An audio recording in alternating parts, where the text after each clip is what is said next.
What is up, my Squirtleites? It is I, your king, welcoming you back to more Let's Play Ori and the Will of the Wisps. In the last episode, with all of our newfound abilities, especially the one that we got over at the Wellspring, we began to backtrack in the earlier areas, specifically Inkwater Marsh, gathering all the power-ups that I missed the first time around. In this episode, we're going to be continuing to do so. In fact, we're going to be finishing up that task in this episode, grabbing everything that I intend to get in this area in this video. So, first things first, I actually got a little spirit light container right below me, and we're going to be heading on down and immediately taking a hit, because that's just awesome.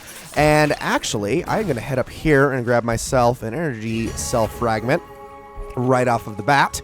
And then we're going to continue to head down this way, because I am making a direct beeline towards what I think is the most important shard, or one of the most important shards in the entire game, that I completely missed my first time around. And honestly, I should be kind of ashamed for it. Also, real quick, I'm going to hop up here and pull this, or I guess push it.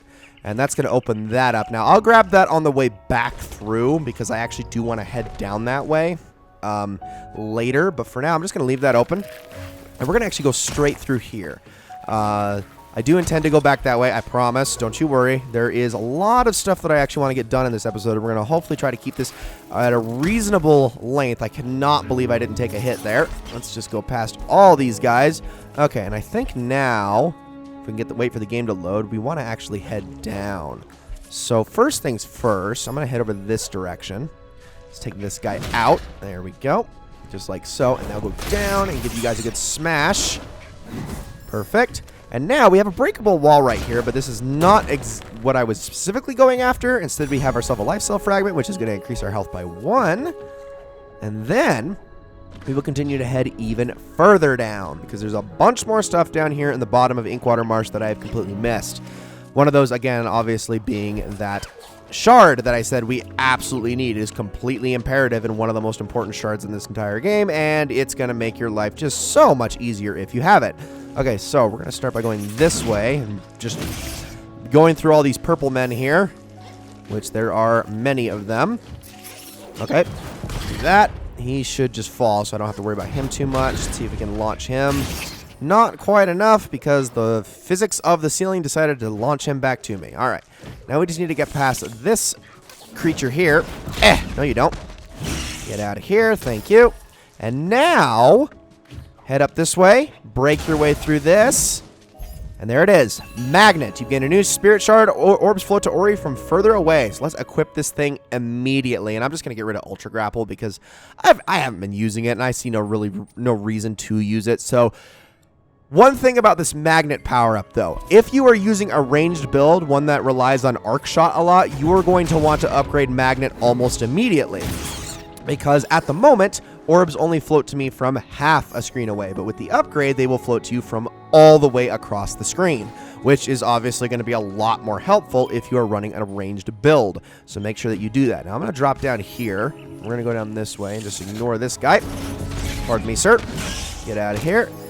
And now there is a rumor that I failed to investigate very early on in the game. In fact, it was the first combat shrine that was discussed. And I believe it was Ofer that mentioned it to me when we first met him, and he said it was a good place to test out our weapon. Now, okay, I don't need that. It's a little further down, and we're going to want to break through that. Head over here. We've already done one of these combat shrines before, so we know the gist of this. This is going to be against the first sets of enemies that we faced in the game, so it'll be a pretty easy one. So all we got to do is pretty much use our knockback to our advantage and just send all these enemies flying, which is really easy to do, actually. There we go. Send them into the stratosphere. Boom. Just like so. You can also use Spike to your advantage should you need to. We got these guys. They're pretty easy pushovers. Get out of here. Thank you. All right, send one my way. Send me on my way. Oh, gosh. Get out of here. Let's hit you. Oh, gosh, dang it. Taking way too many hits. No. Up you go. And there we go. Awesome. All right, so I'm going to do a heal here real quick. Probably should have done that before the shards spawn, but whatever. What can you do? So these guys are pretty easy here. They only take like one hit and they die. So I can just stay airborne. I should be able to smack them all. Oh, geez. Well, probably want to use bash to my ability when I can. There we go. That got 2 of them with the shockwave. Get the blue guy, because they're a lot more of a pain in the butt. Kill you, and then there we go. That. Oh, okay, now I guess there is one more enemy. or one more round of enemies. Ah, yes, of course. How could I forget the shockwave jumpy boys? Let's get rid of that one first. There is another one that's going to spawn, I believe. Kill those. And none of these enemies are going to drop health, obviously. I think I already said that when we did the first combat shrine, so do be mindful of that. That's why it's good to have the regeneration ability when you do these combat shrines. But there we go. All right, now with this, you're probably going to be like, oh, you're just going to re-equip Ultra Grapple, right? No, I'm actually going to equip Finesse because I find that infinitely more useful. So there we go. That is it for that. One more combat shrine done with a few more to go. Spoiler alert, I know. All right, let's continue. So, what else do we have left to conquer on this map? Well, we have this little area over here, and then back where that energy shard was that I left behind, we have this entire area over here. Now, this upper area, like right around where the spirit well is, I'm going to ignore that. That is actually where we started this episode, and I'm just going to completely pretend that that area does not exist for the time being, because it is all going to come in handy, or it is going to become relevant much later when we actually need to go through that way for other reasons.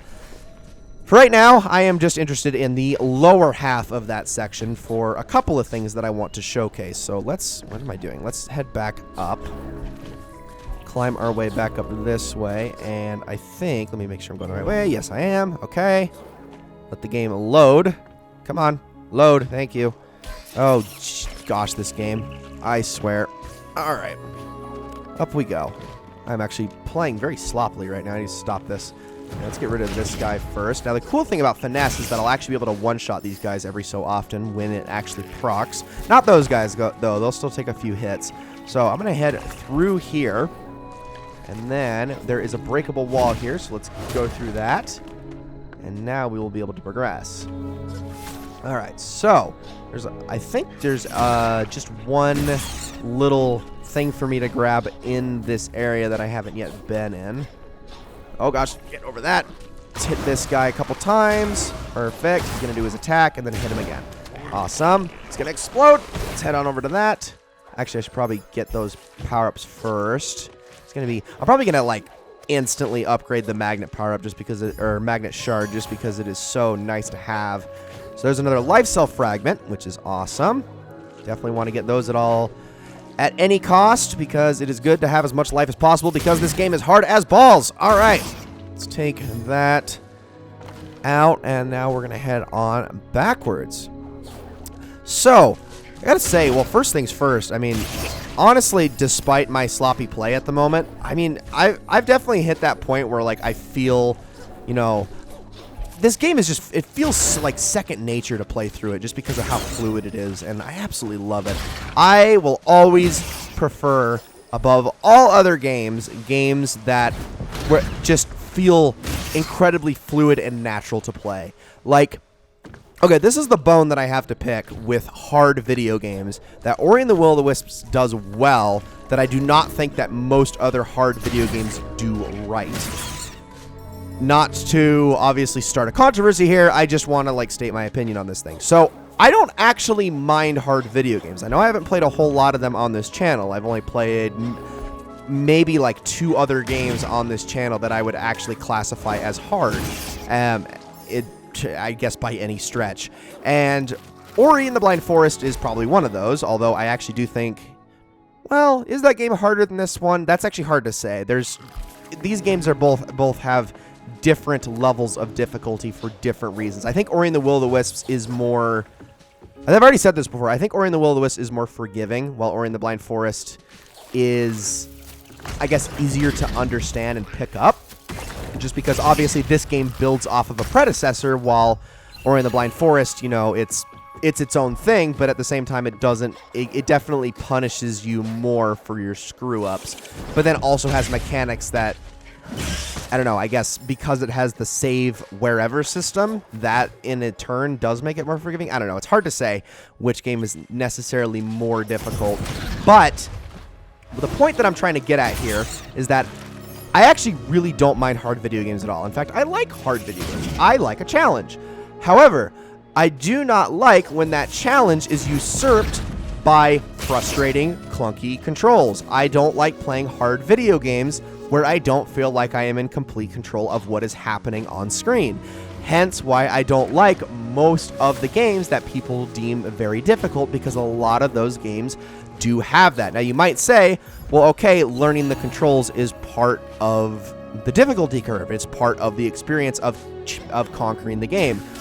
Sure, okay, I can see that, but for me, second nature, like really fluid controls right off of the bat that I can just instantly pick up and enjoy right from the get-go, I will prefer those 100 times over. Oh, don't hit that. Oh, man, I didn't want to hit that right off the bat. Gosh dang it. I will always prefer those two controls that are... I need to actually... Hold on. I need to launch this guy up and on my way and into the spikes. There we go. All right, perfect. Oh, man, he's launching those fast. By the way, this is a little enemy trail right here. But anyways, what I'm trying to say is I will always prefer the fluid controls, the more natural controls, just because it isn't another barrier, another hurdle for my enjoyment. It's not like, I don't know. I would rather be able to conquer something where I feel fully in control and feel like the game, excuse me, isn't the reason that I'm screwing up. It is 100% my fault when I make a mistake. And if the controls are clunky, I can't necessarily blame myself for that, because I feel like the game is actively handicapping me. I don't like that. I don't like that when hard games do that. I'm just not a fan of it at all. All right, there we go. Take him out. That was honestly not the easiest way to do it. I probably should have just used Spike, honestly. Okay, we're going to have these guys now. So I'm just going to use Spike on these just because of how annoying they are. Like, really annoying. So let's just do that and gather the shards along the way. Okay, now we have this guy. Let's launch him a couple times. Like so, and he's going to go down. And then we're going to... Oh, he fell in the spikes. Oh, geez. Okay. I didn't think he was going to fall all the way to the spikes, but he did. All right, now let's just kill this guy, who is for some reason going to be the death to me. I just know it. All right, there we go. Now, doing all of that, there was obviously a good reason for that, is going to open up this door over here, which leads to a shard. And that is Life Pact, a shard I will absolutely never use because it requires me to spend my life as a backup energy source, which obviously I would never do that because I always prioritize life over energy in this game. Always. Besides, that's another thing I want to talk about, and a little bone that I have to pick with this game. Although, I mean, it's not like I don't understand why it's a thing. So, for me personally, and I feel like this is going to be the case with most people who, like, know the mechanics of Ori and actually do what you're supposed to do in a Metroidvania and explore a lot, you're never going to really run into an instance where you're going to have an imbalanced energy or life meter. Like, usually the discrepancy is never going to be more than 1 or 2 energy/life cells in any given situation, just because of how the game doles them out to you. So, any of those shards where it's like, oh, swap your life or energy because you have one more than the other and you would rather have it this way, or overcharge your life for energy, or overcharge your energy for life. Like, most of those shards, I'm not a huge fan of those, just because, like I said, oh wow, that was a perfect shot. Because like I said, I tend to like to keep things even, but also, yes, I want to use the energy when I have it, obviously, but at the same time, I never want to overcharge my energy at the expense of my life, because I feel like life is infinitely more important. But I understand why it's there. There's only so many different upgrades they could give you, so they obviously needed to put a few filler upgrades in there that act as fail-safes for players who don't have a balanced energy and life meter, and therefore do want to prioritize one over the other. I get why it's there, but like I said, if you ever have experience with a Metroidvania and you do your exploring like you're supposed to, you're never really going to run into a problem where those are going to actually be useful. Anyways, let's head on over here and talk to this guy. Ah, welcome. You've come at the right time. I've just deciphered these stones. To the casual observer, they might look like a pile of rocks, but to me, they're a key. See how some are long and some are short? They're notes to a song. I'm sure the song opens the gate to the Midnight Burrows. I'm just not sure how. Okay, so, to explain this, just so you know how to get into the Midnight Burrows as soon as you want to, because technically, you can get into this area the second it's revealed to you. As soon as you're told about it and you have the bash ability, you can get into this area. I am not going to be going into this area because I want to save it for a later point in the game, which I will be discussing more in a minute. But the way that this works is very simple. You have these 3 bells over here. You got a long one, you got a short one, and you got a medium one. What you need to do is you need to bash your way to them, which in turn plays the notes. and do it in the order of the rocks in the background. So, as you can see here, you got tall, short, medium, medium, tall, short, tall. Basically, you just need to be able to play the song in that order using your bash ability. Once you have done that, the Midnight Burrows will open to you, and you will be able to take on the optional dungeon, which, like I said, again, is totally doable this early on in the game. In fact, I believe my first playthrough, I totally did do it without even dying once. It's not that hard. It really isn't. It's actually a very cool dungeon as well. However, I am just going to play things completely safe, considering I am still currently in the middle of a deathless run. And I'm just going to wait until after we've hit a certain point in the game. Now, what point in the game am I talking about that I've already referenced many times? It's coming very soon. It will make sense once we've hit that point in the game, but there is going to be a certain moment in this game, just like in Ori and the Blind Forest, where things open up considerably, and you are given a lot more freedom on where you want to go. Spoiler alert, we have only just scratched the surface with the map in this game. We have so many places to explore that we haven't yet been to, because we are only at, like, what, 20% in the game or something like that? I don't even think we're technically there. Maybe in terms of, like, collectibles, but as in terms of, like, actual amount of game time, we're not even close. So, yeah, once we hit that point, that's when I'm going to start worrying about taking on things like the Midnight Burrows. And we're going to be hitting that very soon. In fact, in the next episode, I am going to meet you guys, well, not quite at the Wellspring Glades, just because there's one more collectible I want to grab at the beginning of the next episode that's near the Wellspring Glades.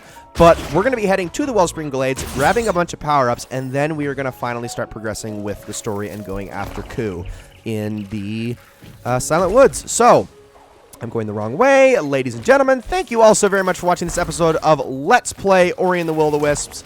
I hope you've all enjoyed it very, very much, and I will see you all in the next one.